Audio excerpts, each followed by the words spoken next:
The mechanical man will be more than that. More than just a hired hand. Can't you see what this will mean to the world?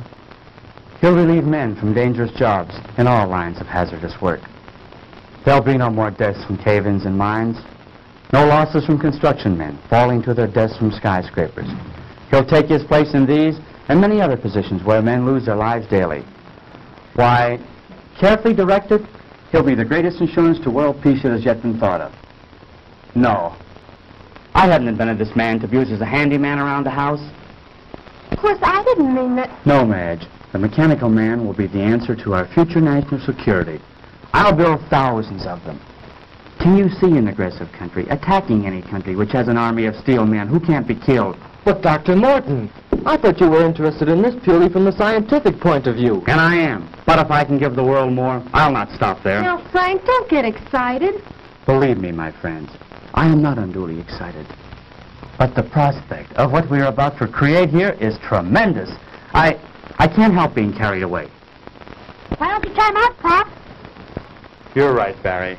I won't let myself get carried away until we see if we really do have a mechanical man who can do all these things. You mean you're going to do it now? Yes, now. Could I help you, Uncle Frank? What could you do?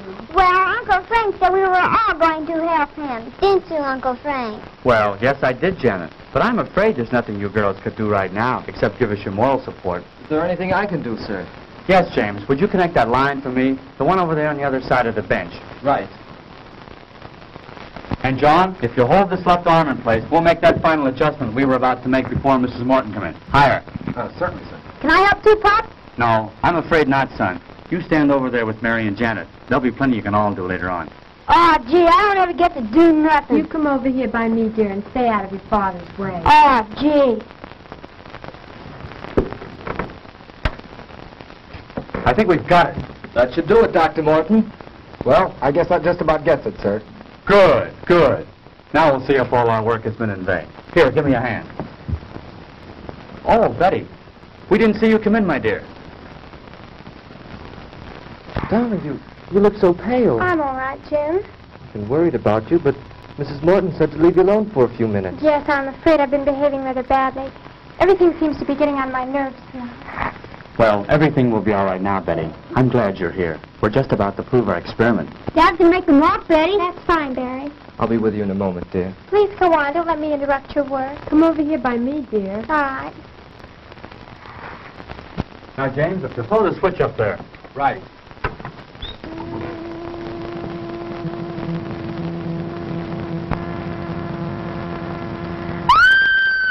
Quick, James, the switch.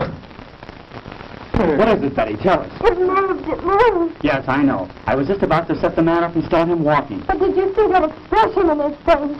No, I don't know what you're talking about. There's no expression in his face, Betty. He's just a mechanical man. But he looked at me. I swear he was staring at me. There now, dear. You're all upset again. Come with me.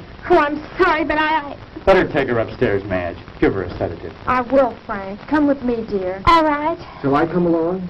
No, James. I think it's better if we go alone. Dr. Morton, do you think that... No, she'll be all right, James. Now, let's get back to where we were.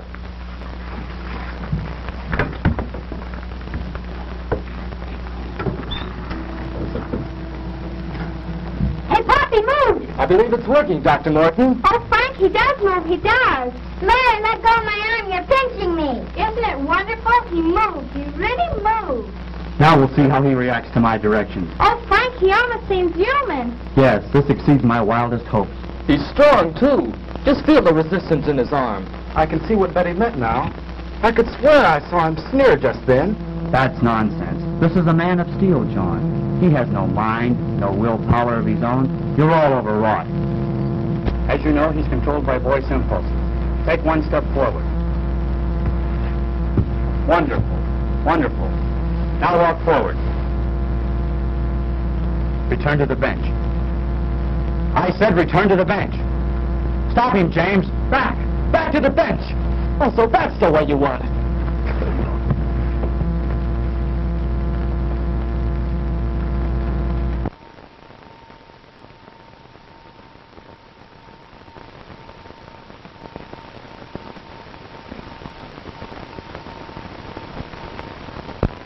How is he? Just seems to have had the wind knocked out of him. What was that? It sounded like Betty. You take care of James. I'll go see.